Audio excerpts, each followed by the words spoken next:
A fusão nuclear tem um potencial além do que você pode imaginar. Tem um potencial de alimentar as estrelas.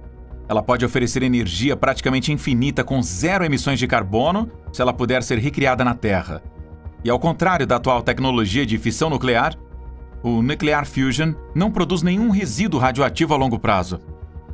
Durante décadas, a tecnologia pareceu estar fora de alcance, mas a recompensa é tão grande que bilhões de dólares continuam a fluir para o campo.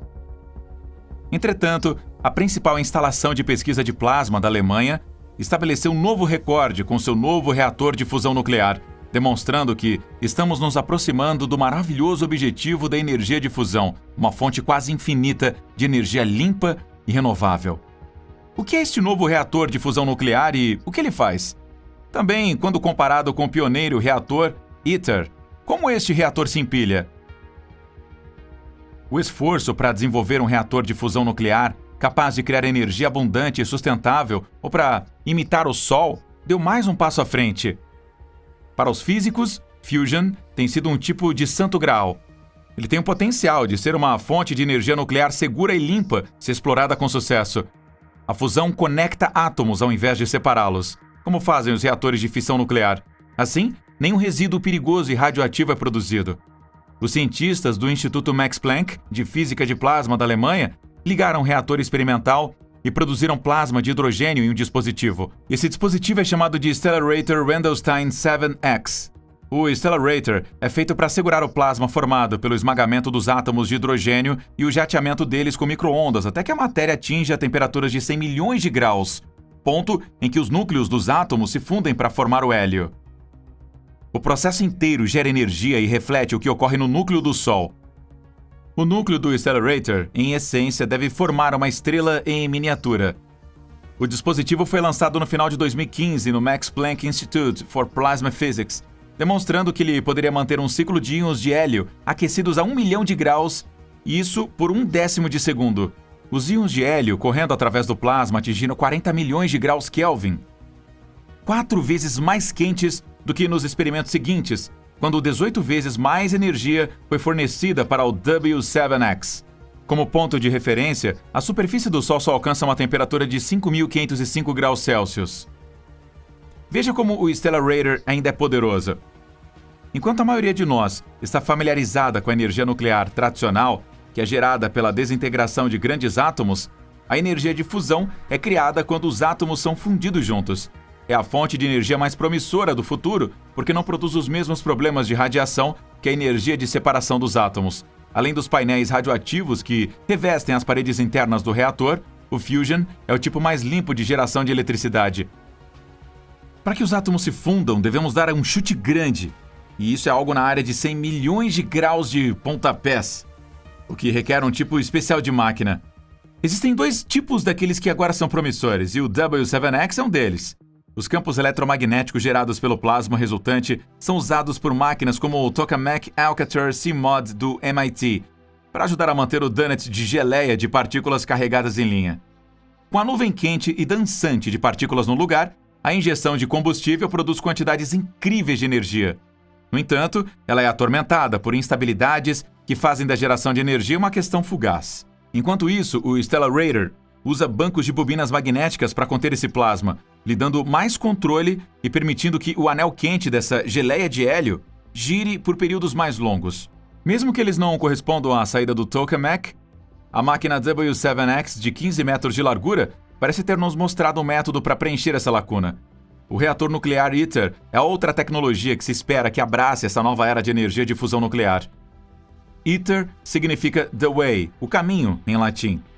O ITER é a primeira e maior máquina do mundo, atualmente em construção na Cadarache, um centro francês de pesquisa científica. A máquina produziria 500 megawatts de energia, fundindo 2 tipos diferentes de hidrogênio, chamados de deutério e trítio. Isso é 10 vezes a quantidade de energia que seria necessária para funcionar.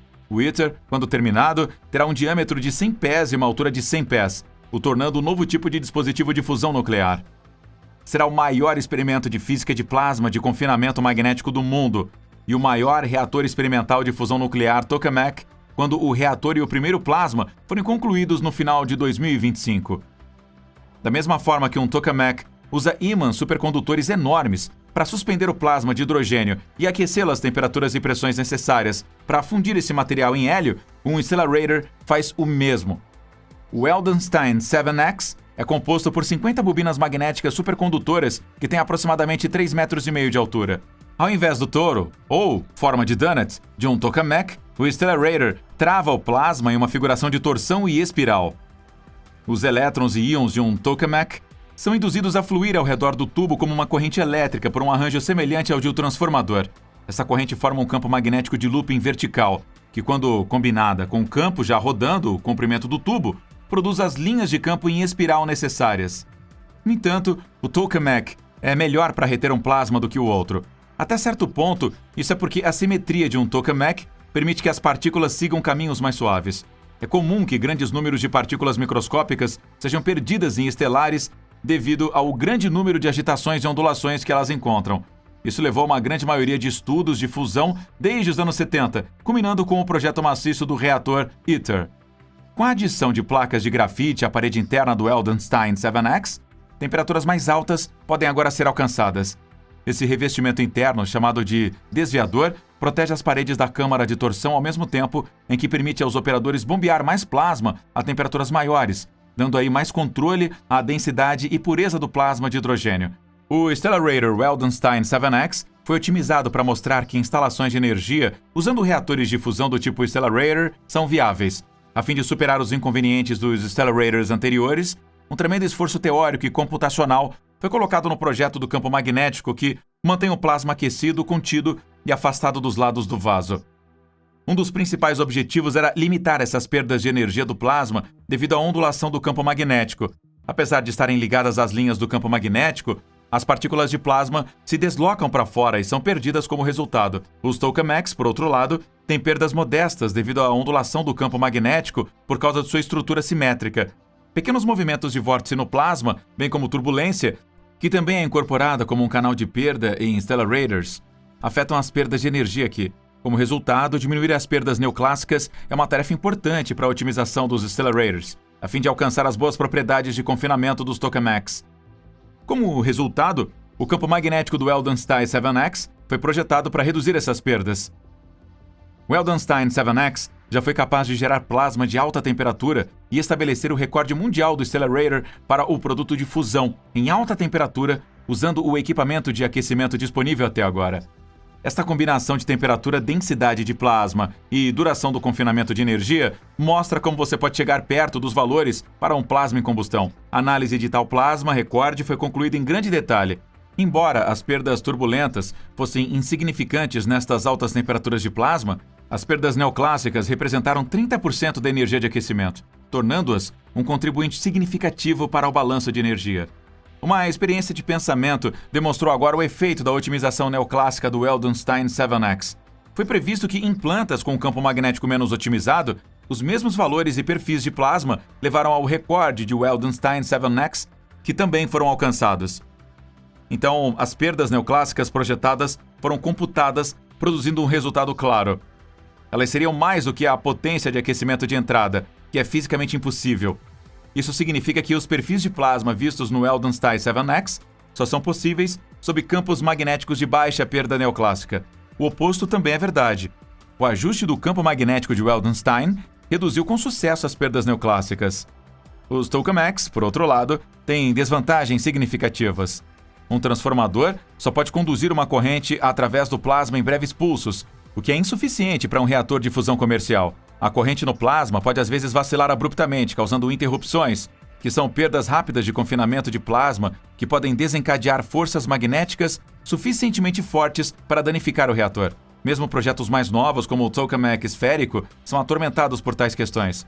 Os Stellarators, por outro lado, estão isentos. Como não há corrente de plasma circulante, os campos gerados por bobinas externas não precisam ser pulsados.